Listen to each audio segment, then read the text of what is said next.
brother. Gusto po. Ayos lang, relax lang. Nakatulog ako na maayos ngayon. Yan po na maayos. Yeah. Yun po, sabi niya nga po kanina, about dun sa, ito po yung topic kanina, about dun sa, sabi mga maniwala tayong meron Diyos. Ngayon po question lang, kasi yun nga, you're known na may alam sa Biblia, and halos lahat nga ng reliyon, sabi mo, na nasuli mo na rin, and you have the basis, which is Quran and sa Bible.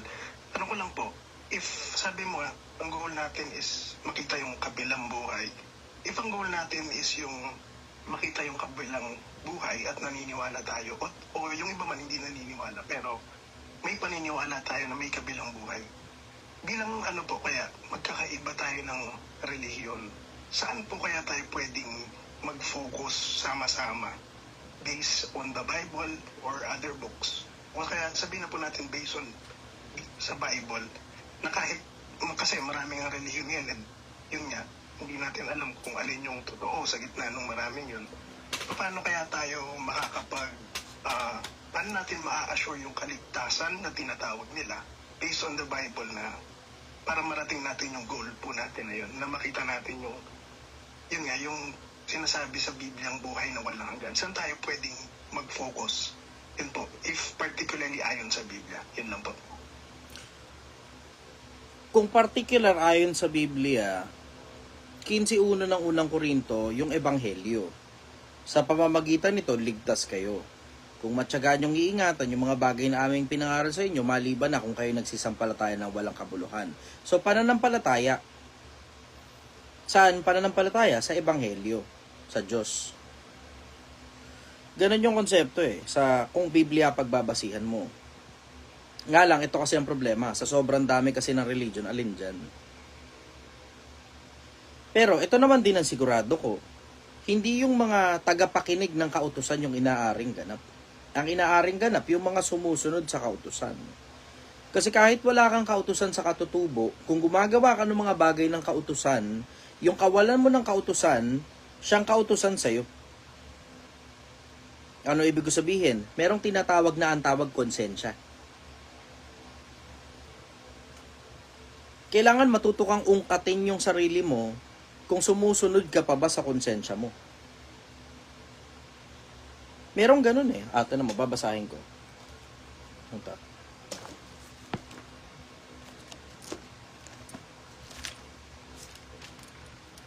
Sa isang talata ng Roma, dito papasok yung mga taong hindi naiintindihan kung paano gumagana yung tungkol sa kaligtasan Ang sabi, 2:12, sapagkat ang lahat ng nagkasala ng walang kautusan, mapapahamak din naman ng walang kautusan. At ang lahat ng nagkasala sa ilalim ng kautusan, ay sa kautusan din naman sila hatulan. Sapagkat hindi ang mga tagapakinig ng kautusan ang siyang mga ganap sa harap ng Diyos, kundi ang nagsisitalima sa kautusan, siya'y aariing ganap. Sapagkat kung ang mga hintil na walang kautusan sa katutubo ay nagsisigawa ng mga bagay ng kautusan, ang mga ito na walang kautusan ay siyang kautusan sa kanilang sarili, na nagtatanyag ng gawa ng kautusan na nasusulat sa kanilang mga puso. So meron palang mga kautusan na nasusulat sa puso. At ang bagong tipan isinulat sa puso. Sa ganong anggulo, maiintindihan mo Kasi tinan mo, yung kasunod maiintindihan mo madali Ang sabi, na nagtatanyag ng gawa ng kautusan na nasusulat sa kanilang puso, na pinatototohanan ito pati ng kanilang budhi, at ang kanilang mga pag-iisip ay nagsusumbungan o nagdadahilanan sa isa't isa. Hindi yung mga tagapakinig ng kautusan ang inaaring ganap. Ang inaaring ganap, yung mga sumusunod, yung tumutupad. Narinig mo, manampalataya ka. Narinig mo, huwag ka papatay. Huwag ka mangangalan niya. Lahat ng bagay na alam mo na hindi mo dapat ginagawa, huwag mong gawin. Lahat ng bagay na alam mo na dapat mong gawin, dapat gawin mo. Sa nakakaalam nga ng paggawa ng mabuti at hindi ginagawa, ito'y kasalanan sa kanya. Yung bang, tinan mo, pinakamagandang halimbawa yung tukol sa mga pulubi. Diba? So nakakita ka ng matandang-matanda, may sugat. Tapos uugod-ugod na. Tapos nakita mo siya, tapos meron kang sapat na oras para dumukot sa bulsa mo ng barya at ibigay dun sa matanda. Pero hindi mo ginawa. Tapos lumampas lang yung matanda. Tapos lumampas ka lang din. And then you continue with your day. Alam mo, dun sa loob ng 10 minuto, pagkatapos lumampas ng matanda, meron kang magagawa, hindi mo ginawa, iniurong mo yung kamay mo sa paggawa ng mabuti, you know it feels bad. Ang pangit sa pakiramdam na hindi mo ginawa yung dapat mong ginawa. Alam mo yun sa sarili mo na dapat may ginawa ka, pero wala kang ginawa, pinabayaan mo lang.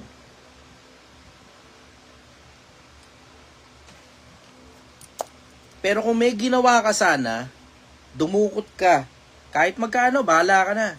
Tapos binigay mo ron sa matanda, sa kabutihan loob, tapos wala ka ng kahit na anong iba pang intention bukod sa kabutihang loob lang talaga. You know it feels good. Ang sarap sa pakiramdam. Lumakad yung matanda, nabigyan mo siya kahit konting barya, alam mo kahit papaano makakadugtong yun sa pagkain ng matanda.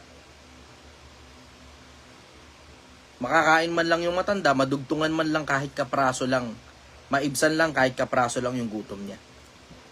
Nakatulong ka, tapos nararamdaman mo, you feel good. You feel good about yourself. You feel good about your existence. You feel good inside. Ang sarap sa pakiramdam. Pakiramdam mo, may nagawa kang tama. Pakiramdam mo, napagsilbihan mo yung dahilan kung bakit ka tao. Ganon yung pakiramdam. Alam mo yung mga ganyang pakiramdaman, nakasulat na sa Biblia yan eh. Isinulat sa Biblia yan para wag mong labagin yung pakiramdam. Ang tawag doon, konsensya. Ang tawag doon,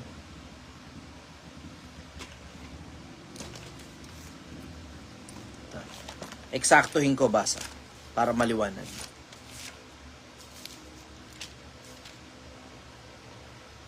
Na nagtatanyag ng gawa ng kautusan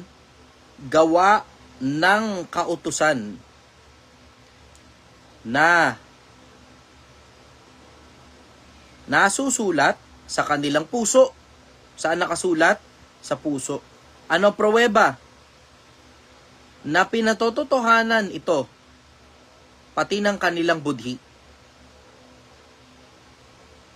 At ang kanilang mga pag-iisip ay nagsusumbungan o nagdadahilanan sa isa't isa.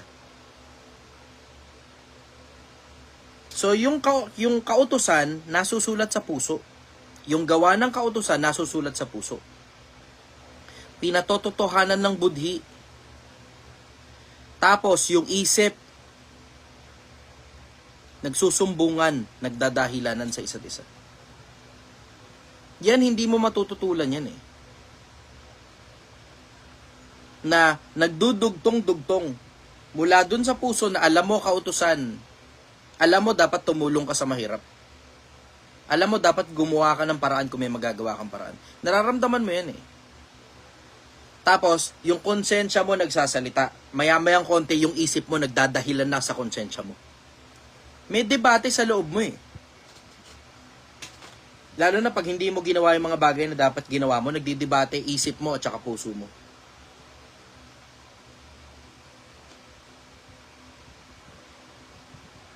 You feel that inside yourself. You feel that inside your bones. Nararamdaman mo sa sarili mo yan na dapat ginagawa mo yung mga bagay na dapat mong ginagawa at hindi mo dapat ginagawa yung mga bagay na hindi mo dapat ginagawa. Ngayon ang sabi, sapagkat hindi ang mga tagapakinig ng kautusan ang siyang mga ganap, kundi ang nagsisitalima sa kautusan ay aariing ganap. Yung nagsisitalima sa kautusan, aariing ganap. Nasa labas ka man ng religion, may pag-asa ka. Ano pruweba? Atin mo, pagdating sa paghuhukom. 20:12 ng Apokalipsis. At nakita ko mga patay, malalaki at maliliit, na nangakatayo sa harapan ng luklukan. At nabuksan ang mga aklat. At nabuksan ang ibang aklat na siyang aklat ng buhay. At ang mga patay ay natulan ayon sa mga bagay na nasusulat sa mga aklat, ayon sa kanilang mga gawa. Tamo, wala kang malay eh. Hindi mo naman alam. Ewan ko, alin dyan sa mga religion na yan yung totoo. Gusto kong sumampalataya, pero di ko alam kung alin dyan.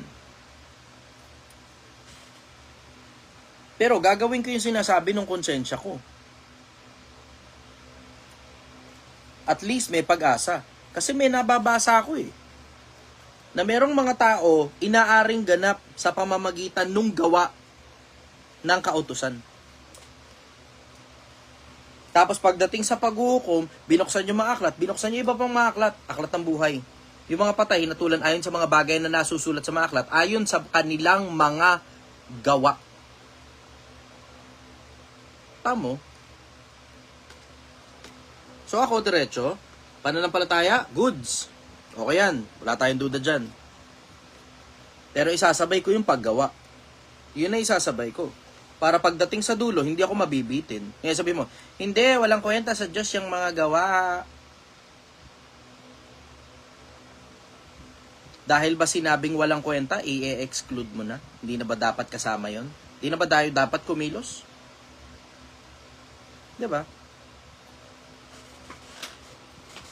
Hindi na ba dapat gumawa? Ano ba gagawin? Tamad na lang tayo? Gano'n, puro pananampalataya na lang? Kasi ang nababasa ko kasi sa Biblia, kung paano yung pananampalataya, kung paano yung katawan na hiwalay sa espiritu ay patay, gayon din naman yung pananampalataya na hiwalay sa mga gawa ay patay. At ang Diyos, hindi Diyos ng mga patay, kundi ng mga buhay. Yun ang nababasa ko. So kung sasampalataya, oo, sige, sampalataya. Pero isasabay ko yung paggawa. Hindi ko tatanggalin sa equation yung paggawa. Hindi ko tatanggalin sa equation yan. Mabuti na yung sigurado. Gaya nga ng sabi ni Solomon, 2 are better than 1.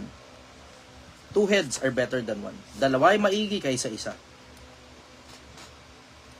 Mas maigi na sa akin pagsamahin ko yung pananampalataya at gawa kaysa pananampalataya lang na hiwalay sa mga gawa. Yun ang masasabi ko ron. Follow up, brother. Opo, brother. Yun po. Totoo nga po yung mga sinabi ninyo na, yun nga, bilang tao, meron tayong konsensya. Ngayon po, ang question ko lang doon, for example po yun, kasi, for example, kami, kanina nga may nag-question po dito, ano daw yung totoong relihiyon sa dami ng mga relihiyon, tapos yung iba daw nagbabasa ng Biblia, ano.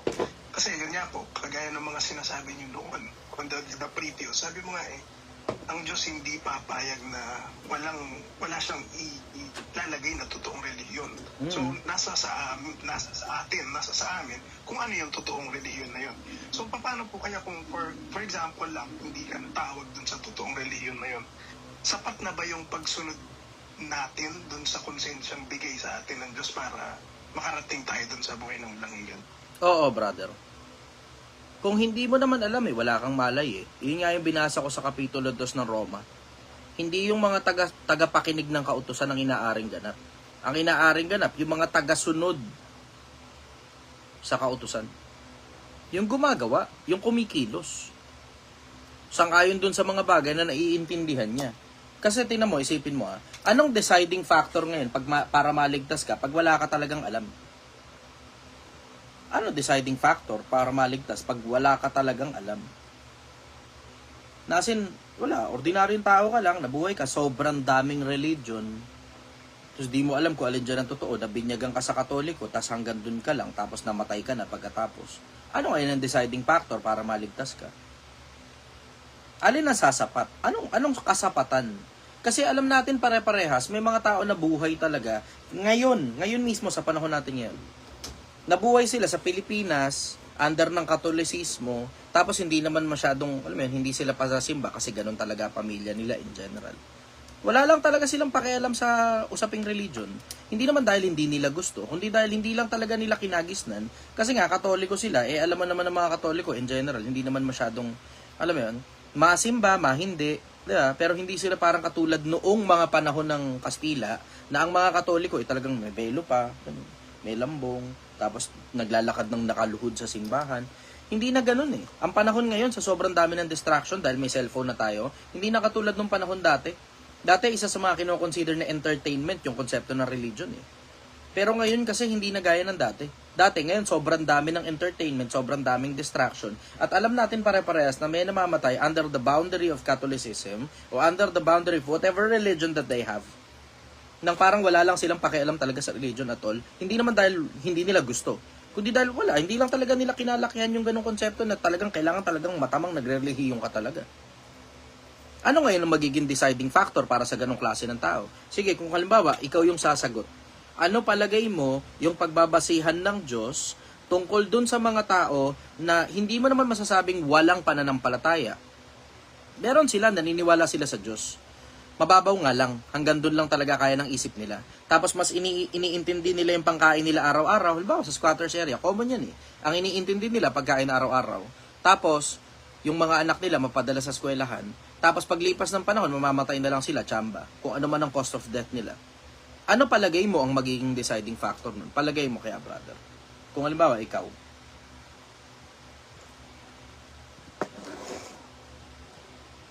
Yun nga po eh, kagaya dun sa binasa niyo po kanina.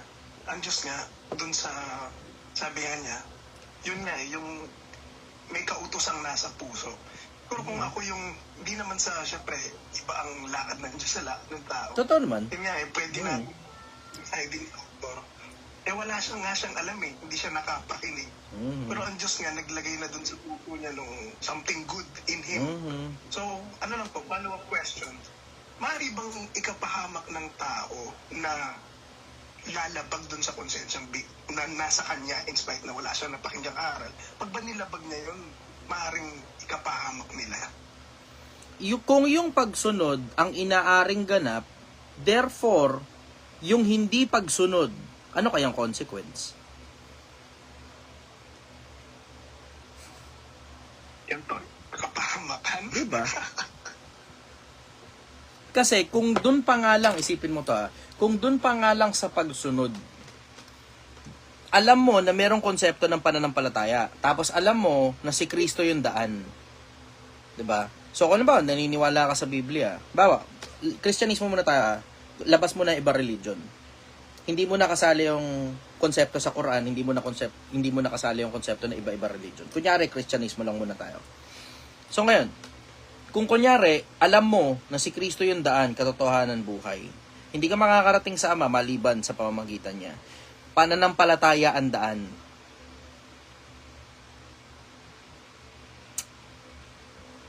Kung dun sa pananampalataya, kunyari, hindi mo ngayon alam. Hindi mo alam. Basta alam mo, kailangan sumampalataya, pero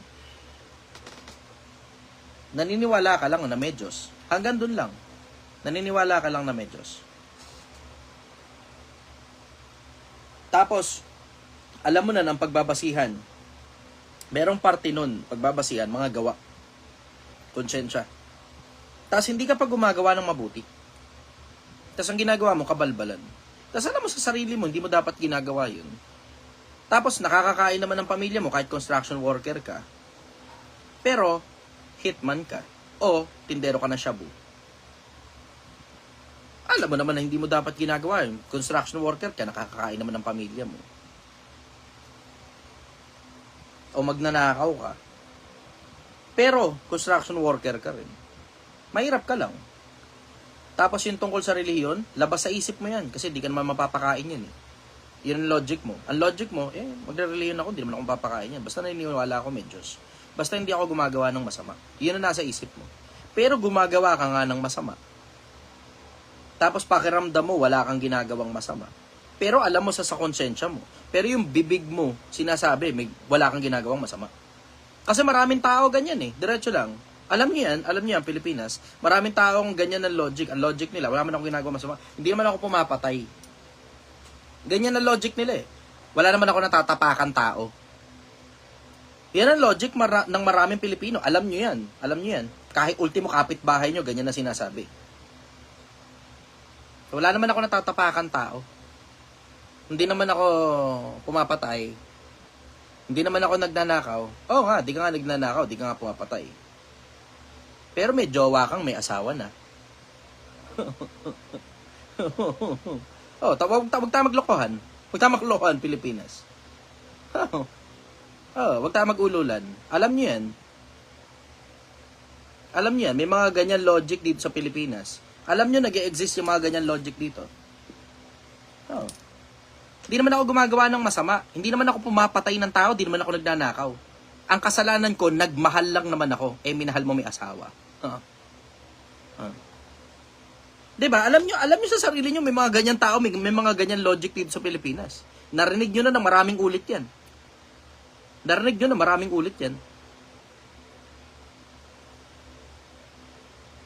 Ngayon, etong tao na to, alam mo, wala naman masyadong maraming nagagawang mabuti. Intentionally na ang intention niya para sa Diyos, yung kabutihan na yun. Basta, ginagawa niya lang yung day-to-day activities niya. Habang jowa niya yung asawa ng iba. Madaming pera eh. No. Tapos ang logic niya, hindi man ako pumapatay. Sabi ni isa, kaibigan ko. Hindi naman ako nagnanakaw. Nagmahal lang naman ako. Ganun ang logic niya. So alam mo, bawat araw na lumilipas, tuloy-tuloy nakakagawa siya pa ulit-ulit ng kasalanan, parehas na kasalanan lang yung isang pirasong tao. Tapos wala naman siya masyadong nagagawa ring mabuti. Wala, basta day-to-day activities niya lang, yun lang. May anak o wala, doesn't matter. Pero alam mong intentionally, wala talaga siyang intention na gumawa ng mabuti. Tapos wala rin siyang ibang intention na gumawa ng masama bukod doon sa isang piraso na yun na kasamaan. Tapos, Katoliko siya, tapos hindi rin siya nagsisimba. Masimba, mahindi. Yun naman ang usual eh. Masimba, mahindi. Tsamba-tsamba lang. Pero hindi siya matamang relihiyoso. Ordinaryong tao lang. Pero alam mo, araw-araw, kasalanan yung ginagawa niya. Kasi nga, asawa na ibang tao yun. Sa ganong anggulo, ano kaya palagay mo buhay ng tao na yun? Isipin mo, dun pa lang sa pananampalataya, bagsak na eh. Pananampalataya pa lang, bagsak na. Sa mabuting gawa, hindi mo sigurado kung meron ba o wala. Basta, paminsan-minsan meron, paminsan-minsan wala. Pero mo, araw-araw, kabit siya eh. Diba? Sabay mo pa na minsan, naninigarilyo pa. Sabi mo pa, minsan-minsan, nagiinom pa. Paminsan-minsan. Yung Yossi, magiging regular yan kasi nakaka-addict ng gusto Yossi. Pero yung inom, occasional, paminsan-minsan, kung kailan lang matripan. Pero hindi siya actively seeking para gumawa ng kabutihan. Hindi rin naman siya actively seeking para gumawa ng kagaguhan bukod doon sa isang piraso na araw-araw kabit siya. Ano kaya palagay mo yun? Di ba ngayon, magdadalawang isip ka na. Ano ba yan? Di ba? Nagdadalawang isip ka na ron eh. May pag-asa ba sa kabila yan o wala? Hindi ako sigurado, pero nakakapagdalawang isip yun. Yun, dyan, diretso, kakabaka ka na. Kasi wala kang araw-araw nagagawang katinuan eh. Kakabaka ka na dyan. Alam mo yung tao na yun, later part of his or her life, kakabahan siya para sa sarili niya, lalo na kapag malapit na siya mamatay. Sabihin mo talaga, ayoko pa mamatay. Bakit? Hindi mo pa na-fulfill yung dahilan kung bakit ka buhay eh. Kung bakit ka tao. Hindi mo pa nasusulit ng husto ang buhay. Nagdadalawang isip ka pa ngayon tungkol sa kamatayan kasi alam mo, kabit ka eh. Diyan, kakabaka talaga eh. Masarap lang yan kapag malakas ka pa. Pero pag hindi ka na malakas at dying ka na, at nakahiga ka na sa higaan mo, tapos malapit ka ng lagutan ng hininga, kakabahan ka na dyan. Kasi may mga tropa ako, diretso, puta, tarantadong mga tropa yun eh. Pero pagdating sa ospital, bro, tangina mo, ayoko pa mamatay. Diretso. Oo. Yung alam mo yung ang lakas-lakas nila, ang tapang-tapang nilang gumawa ng kagaguhan.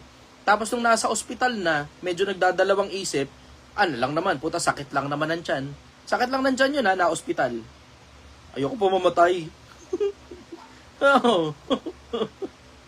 Alam mo yun, magdadalawang isip ko, may pag-asa ba sa kabilang buhay to? Wala eh. Kasi hindi mo sigurado eh.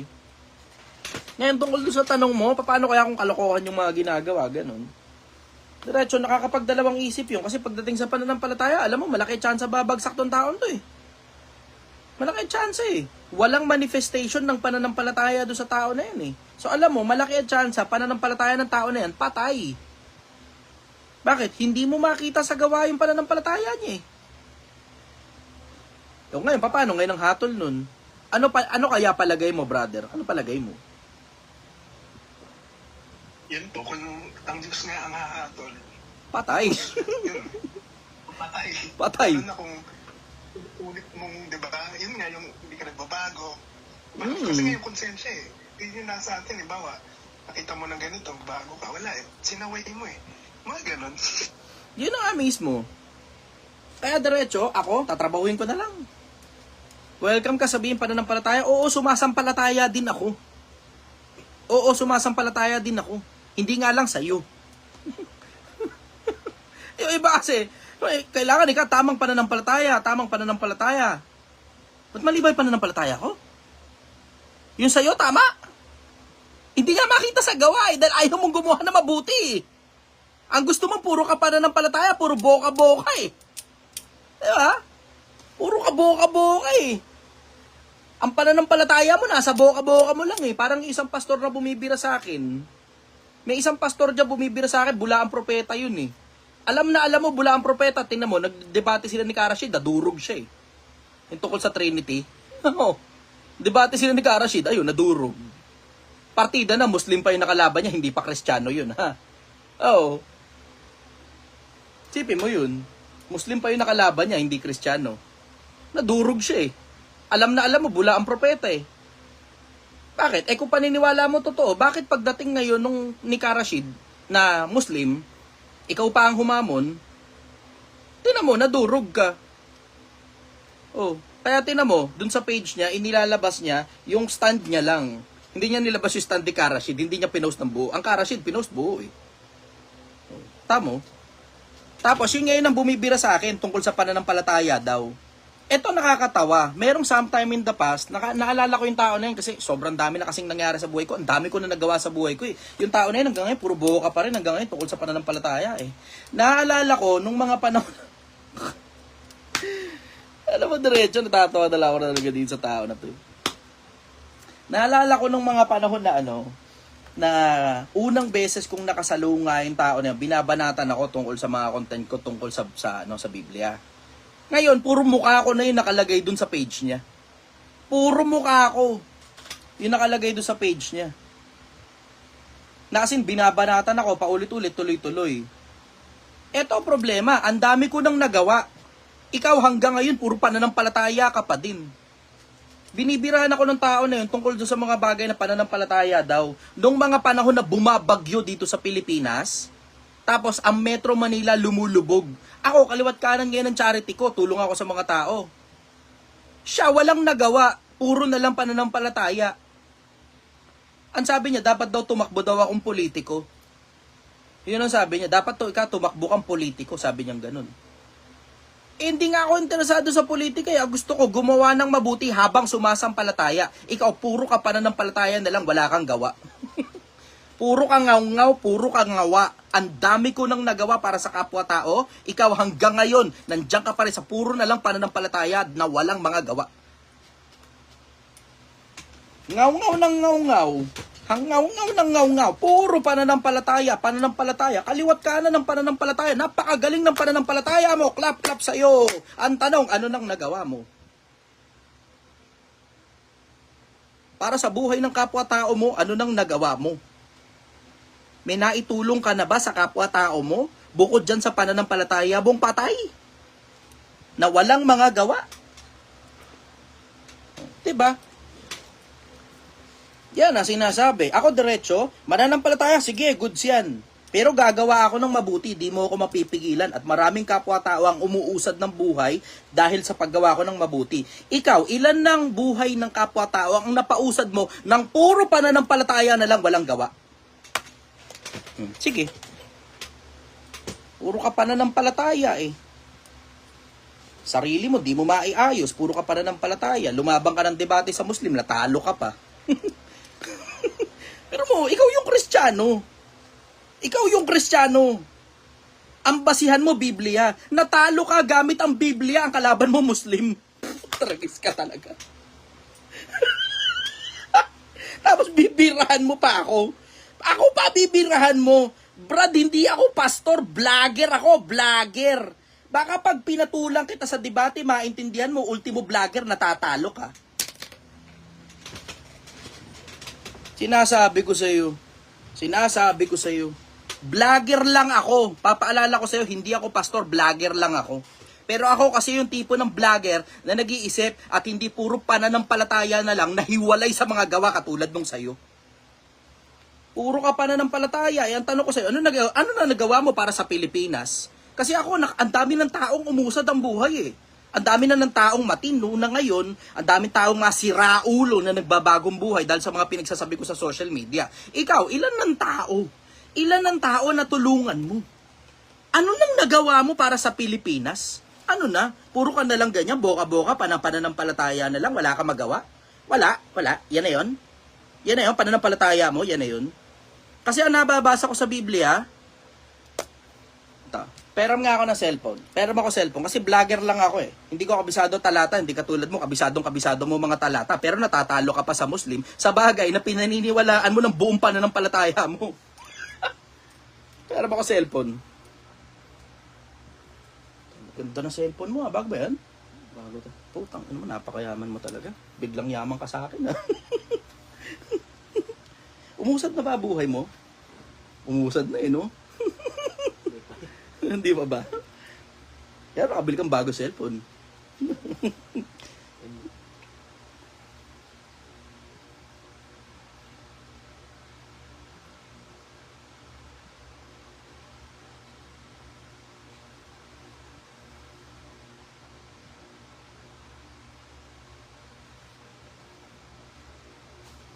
Ito, may babasahin ako sa inyo.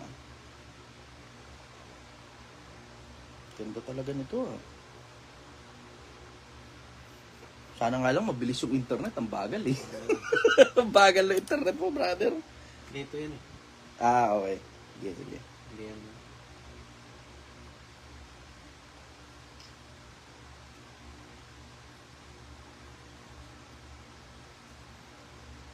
Ito, may babasahin ako sa inyo ah.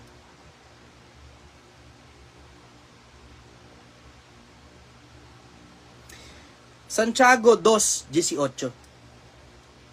Ipakita mo sa akin ang pananampalataya mong walang kalakip na gawa. At ipapakita ko naman sa iyo, ang aking pananampalataya sa pamamagitan ng aking mga gawa. Oh, tamo. Oh, 2:18 ng Santiago. Ipakita mo sa akin ang pananampalataya mong walang kalakip na gawa. Ayan, katulad doon ng pastor na yun, puro ngaw-ngaw. Puro ngaw-ngaw, puro bira, puro bunganga. Yun lang, yun ang pananampalataya niya, puro gano'n, puro boka. Walang maipakitang kahit ano, basta boka lang siya. Sabi ko nga, nakakadiri yung klase ng pananampalataya na itong tao na to eh. Isipin mo, nung panahon na binabanatan niya ako aligaga para makatulong sa sobrang daming tao, mapakain ko maraming tao. Nasa mga relief operations. Kaliwat kanan kasi lumulubog ang Pilipinas nung panahon na yun eh. Siya ang inaatupag, gumawa ng video tungkol sa akin, tungkol sa ngaw-ngaw niya na pananampalataya. Yung pananampalataya mo, ngaw-ngaw eh. Sungaw. Sabi dito, ipakita mo sa akin ang pananampalataya mong walang kalakip na gawa. At ipapakita ko naman sa iyo, ang aking pananampalataya sa pamamagitan ng aking gawa. Oh, di ba? Ngayon, bibira na naman yan. Tignan mo nagyayabang siya tungkol sa mga gawa niya. Bala ka sa buhay mo. Pagyabang mo na lang sa akin yung pananampalataya mo na walang gawa. Yun ang masasabi ko sa'yo. Yan ang pagyabang mo, yung pananampalataya mo na walang gawa. Kasi nga, wala ka nga kasing resulta sa buhay mo, bukod sa puro na lang kaliwat ka ng talata, tapos wala nang inusad yung buhay mo, puro ka na lang ganyan. Puro ka na lang ganyan. Ginawa mo ng entertainment yung Biblia mo. Ginawa mong entertainment yung Biblia mo. Ginawa mong entertainment yung pananampalataya mo. Hindi na umusad ang buhay mo. Puro ka na lang ganyan. Follow-up question, go.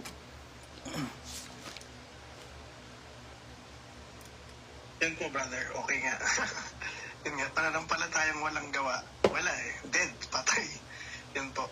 Daming diretso, ang daming pastor na ganyan. Karamihan pa dyan, nagbubumaan ko dun sa 2.8 ng Epeso. Ang dami niyan, mga pananampalatayang walang gawa. Ang hilig nila sa ganyan. Mahilig sila sa ganyan. Tapos sila yung nagsasabi na hindi na daw kailangan ng gawa, ganun, para maligtas, bla bla. Ano lang daw yan, kumbaga manifestation ng kaligtasan yung gawa. Sabi mo. Sabi mo yun. Pero ako diretso, pagsasabayin ko yung dalawa. Ngayon, 2 are better than 1. Yung sa'yo, puro pananampalataya, ngaw-ngaw lang. Ngaw-ngaw, bla bla. Blablang pananampalataya. Ang tawag ko dyan, blablang pananampalataya eh. Yung puro boka-boka lang. Ayun, tinan mo. Biro mo. Tawa ako dun. Nakita ko yung dumadaan sa newsfeed ko yung si Karashid eh. Tapos yung nakita ko, yung bumibira sa akin, siyang kadebate ni Karashid. Babi, syempre, pinanood ko na ngayon ng buo. Pinanood ko ngayon ng buo. Tapos sabi ko, walang nga talaga tong tao na to. Sa sobrang sungaw ng pananampalataya niya, siya yung naniniwala, siya yung Kristiyano. Siya dapat yung nakakaalam ng bagay na pinaniniwalaan niya, na talagang pinaninindigan niyang buong puso. Tapos natalo ka sa Muslim, ang gamit Biblia. Ano ba yan? Natalo ka sa Muslim, ang gamit Biblia. Eh, partida na yung mga Muslim, hindi naman Biblia pinagbabasihan yan. Diba? Ang pinagbabasihan niya, Quran. Pero natalo ka sa Muslim, Biblia gamit. Anak ng patola ka talaga. Ganyan talaga, pagkasungawan pa na ng palataya mo, di ka talaga kakasihan ng Diyos niyan. Hindi talaga eh, hindi ka talaga tutulungan ng Diyos niyan. No? Tingnan mo, hindi ka nga tinulungan talaga. Hindi ka tinulungan, pinabayaan ka lang ng Diyos na matalo ka. Pahiya siya eh. Tinatanong siya, di na siya sumasagot ng diretso eh. Tinatanong siya, di na siya sumasagot ng diretso. Paiwas na yung sagot niya eh. Anyways, follow up, go.